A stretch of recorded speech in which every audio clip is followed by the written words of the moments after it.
피에로의 가면을 쓰고 웃을 수 있을까? 성공해야 행복한 것이 아니라 행복해야 성공한다는 단순한 사실을 우리는 너무 쉽게 잊고 산다. 사람들 대부분이 겪는 비애는 자기만의 성공관을 전혀 갖고 있지 않다는 데 있다. 그들은 잘 포장된 행복의 이미지를 돈으로 사면 행복해진다고 믿어왔다. 이것은 마치 피에로의 가면을 쓰면 자신도 웃을 수 있다고 생각하는 것과 같다. 전직 배우이자 코미디언인 밥캣 골드 퀘이트는 이렇게 썼다. 나는 오락 프로그램의 사회자였고 말하는 꼭두각시이자 해피밀 장난감이었다. 내가 출연했던 프로그램들은 내가 기억하는 것보다 더 많은 언어로 더빙되어 나갔다.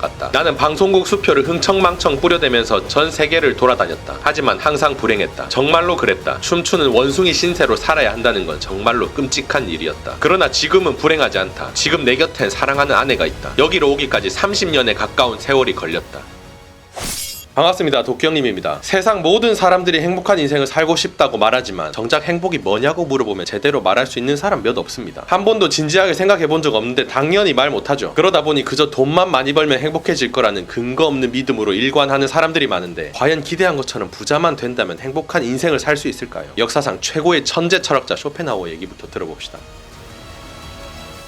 각자의 세계는 무엇보다도 세계에 대한 저마다의 견해에 의해 좌우된다. 생각의 차이에 따라 세계는 빈약하고 몸이 건조하고 하찮은 것이 되기도 하며 풍성하고 재미있고 깊은 맛을 가진 것이 되기도 한다. 객관적 측면이 제 아무리 좋다고 하더라도 주관적 측면이 둔하고 나쁘다면 아름다운 풍경을 악천후 속에서 바라보거나 변변치 못한 카메라 렌즈로 바라보는 것처럼 열악한 현실이 되어버리고 그 어떤 명예와 부귀 영화도 어리석은 자의 우둔한 의식에 비치면 그것은 최고로 비천한 것이 되어버리고 만다. 결국 자신의 능력에 따라 행복의 한도가 결정된다. 재주와 지혜가 풍부한 인간은 완전히 혼자가 되어도 자신이 가지고 있는 사상과 상상에 상당한 위로를 얻을 것이지만 우둔한 사람은 사교나 연극, 소풍, 오락 등 제 아무리 끊임없이 수많은 일들이 일어난다 하더라도 죽고 싶을 만큼 지루한 권태를 도저히 모면하지 못할 것이다. 선량하고 중용을 지키는 온화한 성격을 가진 사람은 환경이 빈약해도 만족하지만 탐욕스럽고 질투심 많고 사악한 성격을 가진 사람은 천만금을 얻는다 해도 만족할 줄 모른다. 따라서 행복에 있어서 우리의 모습, 즉 인격은 두말할 필요도 없이 가장 큰 요소이며 가장 본질적이고 중요한 것이다. 그런 의미에서 재산은 단순히 상대적인 가치를 지닌 데 반해 인격이 지닌 가치는 절대적이라고 할 수 있다.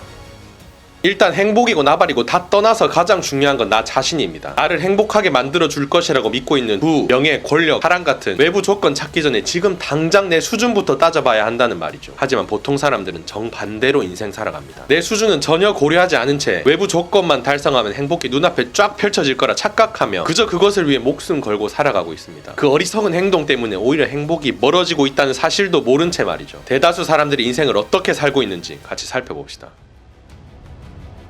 우리 인생이 어떠한가? 행복하기 위해서 결혼을 하고 자식을 낳고 사업을 하고 직장에 다니는데 결혼 생활이 괴롭고 사업하는 게 괴롭고 직장 생활이 괴롭고 자식 때문에 괴롭다. 다들 혼자 사는 것보다는 둘이 사는 게 행복한 줄 알고 결혼하지만 결혼하고서는 결혼 생활 때문에 죽겠다고 한다. 결혼한 뒤에 자식이 없으면 자식 낳으려고 난리고 그래놓고 자식을 낳으면 또 자식 때문에 죽겠다고 난리다. 직장도 마찬가지다. 직장이 없는 사람들은 어떤 직장이든지 구하려고 난리다. 그런데 직장 다니는 사람 중에는 직장 다니기 싫어서 괴롭다고 난리인 사람도 많다. 결국 이 괴로움이 학교 때문에, 직장 때문에, 결혼 때문에, 자식 때문에 생기는 것이라고 착각하고 있는 자기 자신부터 똑바로 봐야 한다. 행복은 지금 이 순간 만족하면 바로 행복해진다. 지금 이 자리에서 바로 행복해질 수 있는데 왜 이렇게 뺑뺑 돌아서 평생 맛도 못 보고 죽을까? 이것이 어리석다는 것이다.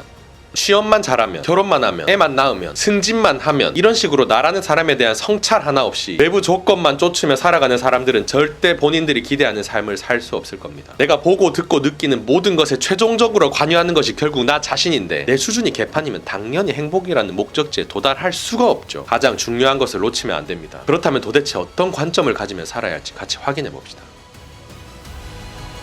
그대는 지금 여기서 행복할 수 없다고 생각한다. 그대가 계속 달리는 것도 바로 그 때문이다. 그대에게는 여전히 더 많은 조건들이 필요하고 미래에 그 조건들이 채워질 것이라고 생각한다. 그래서 계속 달린다. 하지만 그대는 지금 여기서 행복할 수 있다. 그대는 이렇게 말할 것이다. 수많은 고통과 걱정이 내 안에 있는데 어떻게 행복해질 수 있는가? 부다는 이렇게 말했다. 그렇다. 약간의 고통과 슬픔, 걱정이 그대 안에 있더라도 그대는 얼마든지 행복해질 수 있다. 강에 돌을 던지면 돌은 강바닥에 가라앉을 것이다. 어떤 돌도 꽃처럼 물 위에 뜰 수는 없다. 하지만 만일 그대가 배를 갖고 있다면 그 배는 수십 킬로그램의 돌을 실어도 물 위에 뜰 것이다. 마찬가지로 그 정도의 고통이 그대 안에 있어도 그대가 배만 갖고 있다면 그대는 여전히 뜰 수 있다. 그대는 즐거운 마음으로 배를 저으며 호수나 강을 가로지를 수 있다. 틱나탄 스님 말씀의 핵심은 나에게 주어진 현실이 만족스럽지 않더라도 얼마든지 행복하게 살 수 있다는 점입니다. 배에 비유한 설명이 확 와닿죠. 내가 작은 종이배라면 물에 얼마 떠있지도 못하고 가라앉겠지만 엄청나게 큰 유람선이라면 어지간한 비바람이나 무거운 짐들은 배의 항해에 전혀 영향을 끼치지 못할 겁니다. 내가 어떤 크기의 사람이 되느냐에 따라 내 어깨 위에 놓인 삶의 짐 따위는 가볍게 무시하고 주어진 인생을 충분히 즐기면서 앞으로 나아갈 수 있다는 말이죠. 그렇다면 내면이 큰 사람의 마음가짐에는 어떤 특이점이 있는지 알아봐야겠습니다. 행복은 행복하지 않은 사람들에게만 삶의 의미가 된다. 행복한 사람들은 있는 그대로의 삶, 흘러가는 삶, 생겨나고 변화하는 자신의 삶 외에 다른 것을 추구할 필요가 없다. 하지만 우리가 사랑하는 것이 행복인 이상 다음 두 가지 경우 중 한 가지가 반드시 발생한다. 하나는 자신이 누리지 못하는 행복을 희망하는 것으로 이 경우 행복은 무기한 연기된다. 다른 하나는 현재 누리는 행복이 멈추기라도 할까봐 전전긍긍하며 그것이 항상 지속되기를 희망하는 것이다. 그렇게 되면 우리의 행복은 결국 불안이나 근심으로 빛을 잃고 사라져버린다. 행복의 진정한 비밀은 행복을 찾지 않을 때에만 그것에 도달할 수 있다는 사실이다. 이미 행복을 얻어서가 아니다. 잘 살든 못 살든 모두 자신의 삶이다. 행복이 아니라 삶을 목표로 삼아야 한다. 조건부로만 행복할 때만 삶을 사랑한다면 이때 사랑하는 것은 우리의 삶이 아니라 행복이다. 중요한 것은 하나의 관념에 불과한 행복이 아니라 실제 삶, 행복하든 불행하든 있는 그대로의 삶이다. 삶은 그 자체로 자신의 목적이 되어야 한다. 우리가 사랑하는 것이 행복일 경우 삶 자체가 우리를 늘 행복으로부터 갈라놓는다. 반대로 우리가 사랑하는 것이 고통과 불안, 불행을 포함한 삶이라면 살아있는 한 우리가 사랑하는 대상은 이곳에 있다. 바로 여기에 역설이 존재한다. 행복을 추구하지 않는 사람만 행복할 수 있다는 것, 행복보다 삶을 더 사랑하는 사람만 행복할 수 있다는 점이다. 프랑스의 철학자 알랭은 이 역설을 훌륭하게 표현했다. 행복은 그것을 찾지 않는 사람에게 오는 보상이다라고 말이다. 간단하죠. 행복은 그것을 찾지 않는 사람에게 오는 보상입니다. 그저 오늘 내게 주어진 하루 이 24시간을 충만하게 살아내기만 하면 됩니다. 행복이 무엇이고 어떻게 하면 행복한 삶을 살 수 있으며 왜 내 인생이 불행한지 묻고 따지고 고민할 필요도 없습니다. 잡생각으로 가득 차서 정작 소중한 일상을 놓쳐버리고 쓸데없는 것들을 쫓다 보니 오히려 행복이 멀어지는 것이죠. 실제 우리 삶으로 한 발 들어가 봅시다. 우리가 늘 기쁨과 행복에 넘칠 수는 없고 늘 만족할 수도 없다. 때로는 슬퍼할 일과 불만족스러운 일도 생길 것이기 때문이다. 하지만 그럼에도 불구하고 삶에서 의미를 찾는 것은 가능하다. 만족스럽든 불만족스럽든 행복하든 슬프든 간에 말이다. 사랑하는 사람을 땅에 묻는 것이 만족스럽다고 말할 사람은 없다. 그러나 그 순간을 의미있게 느끼는 사람은 많다. 내가 이 사람과 어떻게 가까워졌는지 기억을 떠올리고 나 자신의 미래에 대해서도 긍정적인 시각을 갖게 되는 사람들 말이다. 행복은 궁극의 목표이지만 행복한 삶이냐 아니냐를 삶의 내용이 결정하진 않는다.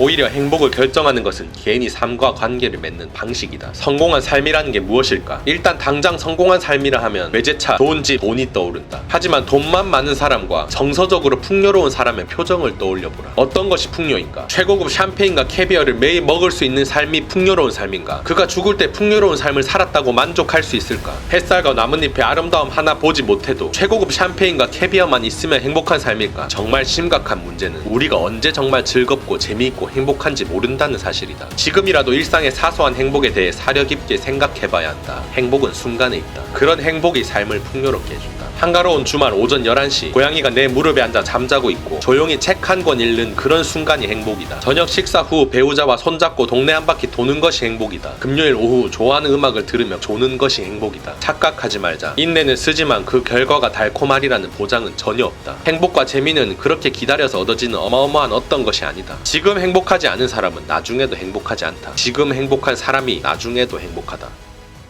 어렵게 생각하면 한도 끝도 없고 쉽게 생각하면 지금 이 순간 당장 행복해질 수 있습니다. 돈이나 지위나 명예를 쫓는 것도 좋은데 그 모든 순간의 마음에는 지금 이 순간 내 삶을 풍요롭게 살겠다는 다짐이 반드시 내포되어야 합니다. 이것이 가장 중요합니다. 이 관점을 쇼펜하우어가 지적한 것이고 석가모니와 틱나탄 스님이 계속해서 강조한 것이죠. 개인의 의식 수준이 낮으면 제 아무리 부자가 된다고 하더라도 불쌍하고 불행한 부자가 될 수밖에 없습니다. 돈이 썩어날 정도로 넘쳐나도 마음이 공허해서 인생에 찬바람만 불면 그게 다 무슨 소용입니까? 정리해봅시다. 우리는 무엇 때문에 이곳에 왔을까? 내가 내린 결론은 우리 모두는 바로 이 지구라는 별에 놀러 왔다는 것이다. 여행에서는 누구나 가능한 오래 있다가 돌아가기를 원한다. 그리고 아무도 여행 비용을 들고 오지 않았기 때문에 여기서 자신이 직접 벌어서 써야 한다. 그렇게 자신만의 재능으로 돈을 벌면서 최대한 재미있고 즐겁고 행복하게 사는 것이 이 땅에 온 목적이다. 그 외에 또 무슨 목적이 있겠는가? 조금 불편해도 현지에서 그때그때 해결하는 것도 재미고 또 불편한 것 자체가 여행의 묘미 아니겠는가? 여행을 갈 때 돈을 얼마나 가져가고 얼마나 많은 소지품을 챙겨가느냐 하는 것 것은 별로 중요하지 않다. 얼마나 많이 보고 듣고 느끼고 올 것인가가 중요하다. 그냥 이런 생각으로 살았으면 좋겠다. 아무리 많이 알아도, 아무리 많이 가져도, 아무리 높은 자리에 올라도 돌아갈 땐 결국 빈손으로 가야 한다는 생각 말이다. 사람들을 내려다보고 있는 신이 있다면 참으로 답답할 것 같다는 생각이 든다. 이 땅에서 재미있고 즐겁게 놀다가 오라고 여행을 보내줬는데 그 여행을 전혀 즐기지 못하고 있으니 얼마나 안타까워 하실까 싶다. 무엇을 소유하는 것에 욕심내지 말고, 돈이나 권력에 욕심내지 말고 그저 많이 즐기고 느끼면서 살자. 이 땅에서 천국을 찾지 못한 사람은 하늘에서도 천국을 찾지 못한다. 천상병 시인이 귀천에서 말합니다. 아름다운 이 세상 소풍 끝나는 날 가서 아름다웠다고 말하겠다고. 인생 너무 어렵게 생각하지 말고 그저 단순하게 이 지구별 놀러왔다 생각합시다. 여행지에서의 하루가 얼마나 소중하고 귀합니까? 좋은 추억을 쌓고 맛있는 거 먹으면 놀고 즐기기도 아까운 짧은 순간인데 얼마 되지도 않는 이 시간을 숨막힐 듯 좁은 골방에 처박혀서 미칠 듯이 좁은 관념으로 삶을 낭비해버리기에는 인생이 너무 아깝다는 말이죠. 관점을 어떻게 바꾸느냐에 따라 지금 당장 행복해질 수 있습니다.